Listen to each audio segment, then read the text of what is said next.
Cool Spring. What's that? I think that's the band. That's the band. Yeah. Excuse me. So it's been a long time. How? A long time coming, this album.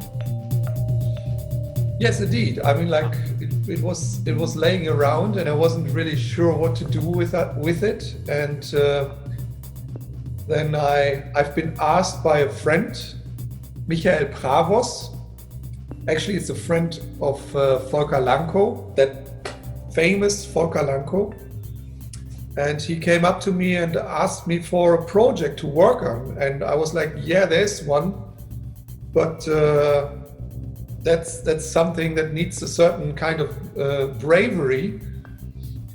And I just sent him the files, and he started to work on this right away. So that's actually the whole story I can tell about the production process here. What did he do? What did he do to our music? Well, what did he do? I mean, like, in my opinion, he worked on it with a very, let's say, classical approach, like classic, not in the way like classic music, but more, he's like a really like an old, like an old school trained sound engineer. So of course nowadays he's using those computers and stuff and software, but while I was like talking to him about like the music, and it was very clear to me that he's like really like that he learned his trade or his like really quite a while ago, and that he's like really having a different approach on this. And so he wasn't really tempted to like game around with all kinds of sound toys and manipulations. He was more after finding the exact spot where the music has to be, or like each instrument. So he made like really very concrete or defined comments and how the bass is, and he made assumptions how the bass was recorded and all that. And in most cases he was kind of right. So and that was quite an interesting experience to me. Yeah, of course, in a way, when I think back about this music and what we were thinking when we played it, it's sort of based on these like Miles Davis In a Silent Way or Bitches Brew sessions that were famously, they sound like a band is improvising together, but it was famously cut and paste from all these tapes by Tio Macero in the studio, and you know, this is the most popular Miles Davis album of all time. It's the one certain jazz purists don't like because it's like weird rock and roll improvisation, you know, without these usual identifiable things like solos and, you know, too many everything, too many drums, two drummers, two basses, to everything, you know. But it had something about it just grabs you and puts you in this mood like beyond any individual sense of what's happening. And that was definitely cut and paste together. Yeah, and that's another thing which I really find interesting about this very record, and that is I started under the assumption that I would do this in this way, like that I have to cut and paste. Like when we recorded that at your nice living room, I was like, it was very obvious to me that we were just generating stuff, like which I then had to like put together to something new then. And being in contact with Michael, it turned out that he wasn't so keen on like really editing the music. He really wanted to just do the sound design. And I was like, okay, so let's leave it. So I just went through the tracks and just made very minimal edits. So it was more like deciding what's the piece here. So where does it start and where does it end? Rather than like really like make patterns out of certain rhythmical phrases and like emphasize certain like say like melodies or stuff. So I just dropped him the pieces, and we only discussed the like where to make the cuts, not just like, and this is really interesting. So because it is really a band playing together in a quite a weird style though, but it's like really, it's kind of really, there's a certain like interlock into the music. Yeah. I think if you compare to the first record, the first one is called Cool Spring, perhaps, right? Yeah, and the second one is called Are We There Yet? Are We There Yet? Exactly. Are We There Yet? And so... So now we became a band. So before it was just a trio of us three, and now we are a band. So we just, we kind of moved. Yeah, I don't think they sound very much alike. I think they sound pretty different. What do you think, Jay? Yeah.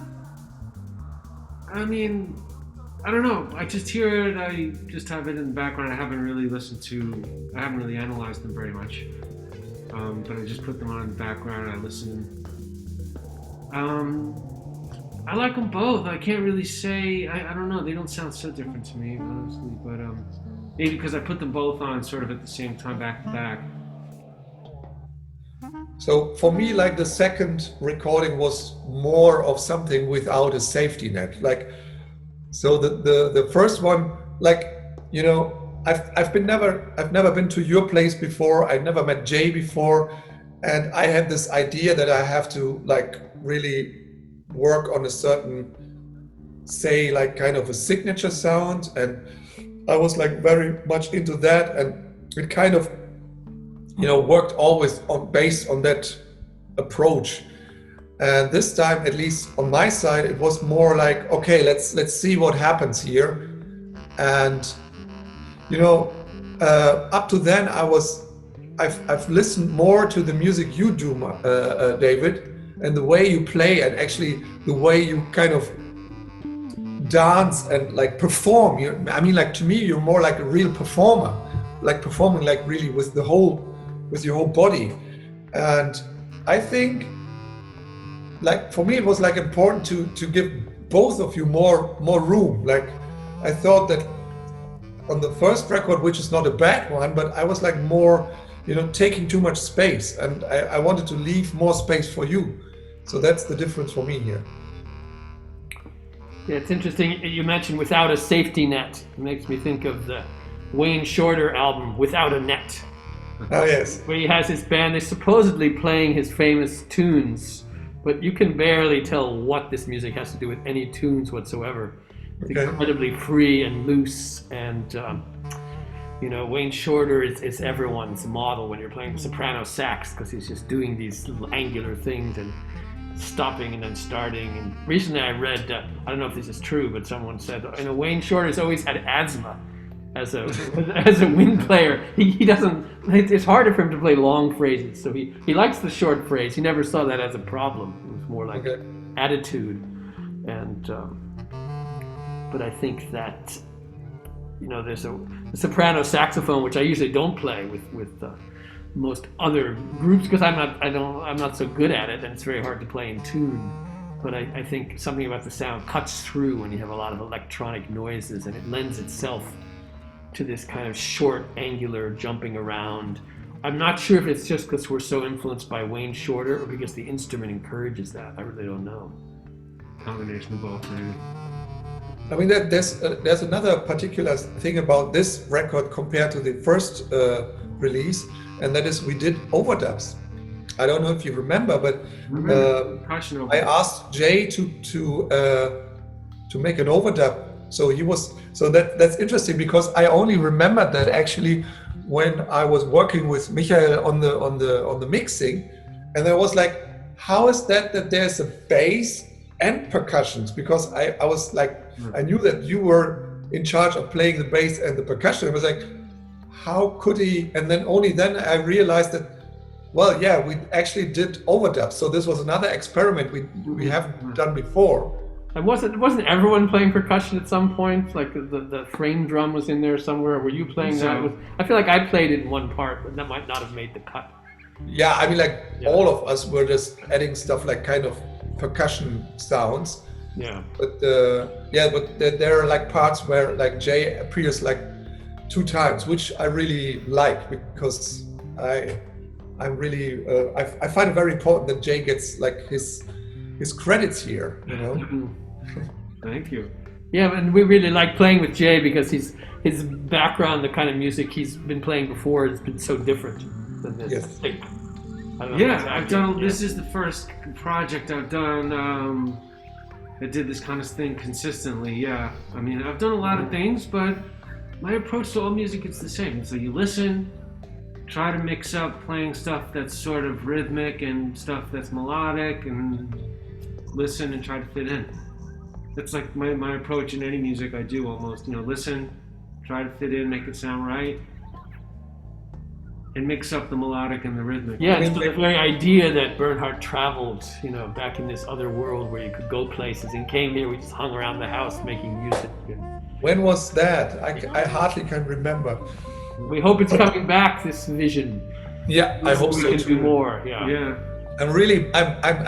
I really miss your place, especially because like it's so nice up there. So like it is in fact kind of a mystic place. That's It's right. not a Yeah. bad place to quarantine, honestly, because we just go out into the woods. We feel pretty blessed. However, only the other day I read a nice thing, and that was I already played in front of nobody before it was cool. Yeah, right. Right.